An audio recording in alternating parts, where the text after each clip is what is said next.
watchdog has found that some forces in England and Wales have almost given up investigating certain crimes, such as thefts from vehicles and criminal damage. A report by Her Majesty's Inspectorate of Constabulary found that there was a postcode lottery, although the different forces dealt with the same crimes, and revealed some victims were being encouraged to investigate incidents themselves. You've been telling us about your experiences. Ricky from Walsall had this to say: "My parents were there earlier this year. The response from West Midlands Police was really good.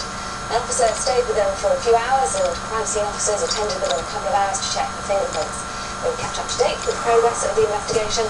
But here's an anonymous message from another viewer who didn't have such a positive experience. They said, "I recently had a car badly vandalised overnight on our street. I called the police the next morning and was basically told to ask neighbours, but there wasn't much that could be done." From Richard in Nottingham says, "If I'm expected to investigate the crimes against me, then I should be allowed to hand out the punishment." Well, joining us now via webcam to give us her reaction to this report is the President of the Police Superintendents Association of England and Wales, Eileen Curtis. Thanks very much indeed for being with us. Good afternoon to you. Is it fair, do you think, that the public are being asked in some areas at least to do the police's job for them? Well, I think we have to be clear about whether we're actually asking the public to do our job for us or do it with us. And I think that there needs to be a recognition that at times when police numbers are reducing and are reducing quite significantly, then we simply can't give the same level of service for every single crime out there. I'm not defending where people and victims don't get the level of service that they should receive, but I think there needs to be a reality check about just how much the police can give. And I think most victims would actually be quite happy to go and make some basic inquiries with neighbours as part of that investigation. I'm not saying that should replace the police investigation, but if something happened to me, I'd like to sort of take some action myself to try and help resolve the crime that's been committed. I'm sure lots of people would have sympathy for what the police are going through at the moment, because lots of people are overstretched in their own jobs. But I mean, that's the point, isn't it? They have their jobs to do, and the police should be doing theirs. Exactly, and of course some of the police time, and it's clear in this report that some of the police time has been taken up in supporting other organisations that are struggling themselves. So, for example, if you look at the amount of time that police officers spend dealing with mental health issues, some of that is because the health service is being cut back, and so they can't do their job, and there's a knock-on effect for everybody. But I'm not trying to defend where the police don't get things right. I think if we get things wrong, we need to learn about that and we need to improve. But I do think there needs to be some kept in proportion about the comments about some forces giving up on investigating crime. I think it's wholly unfair, because I'm sure forces aren't doing. I think forces are just having to prioritise as best they can.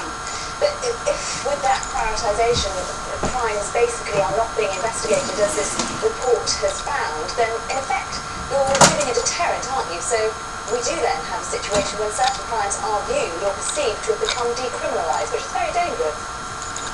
Well, no, I think what the report is saying is that in some forces, some crimes aren't being investigated. This isn't wholesale, this isn't across the whole service, it isn't across every category of crime. And clearly when there's a line of inquiry where an offender may be caught, then that crime will be investigated. But we're talking about crimes, if somebody rings up and says, "I've just been to the shed, my bike's been stolen, I haven't been in there for 3 months because it's been winter," is it a good use of police resources for a police officer to go and visit the victim when they can probably get all the information they need in that crime over the telephone? There's another dangerous here, just to pick up on that last call that I read out to our viewers. If I'm expected to investigate the crimes against me, then I should also be allowed to hand out the punishment. I mean, we're in danger here, aren't we, of encouraging people to take the law into their own hands? No, I don't think so. And again, this does need to be kept in perspective. There clearly will be times when the police can't respond to a victim in the way that they would want to. But the majority of occasions, the police are doing 98% of house burglaries are actually attended. And I'm guessing that the other two are probably not attended because there's a pretty good reason for not doing so. So we're not talking about serious crime, we're not talking about crimes where there's an offender or there are lines of investigation. We're talking about crimes which are very difficult to resolve, and having to prioritise resources between dealing with that, between looking for missing people, between protecting young girls from being vulnerable. There's lots and lots of things being asked of the police, and I just think there needs to be a reality check about just how far stretched we are and how far we can go with this. Eileen Curtis, good of you to give us your time this afternoon. Thank you very much. Thank you. we would like to hear more of your thoughts on this story. I know the facts are a lot of you out there, so you can text us on 61124. You can email us at bbcnewschannel@bbc.co.uk. So keep your thoughts and your views and your experiences as well coming in.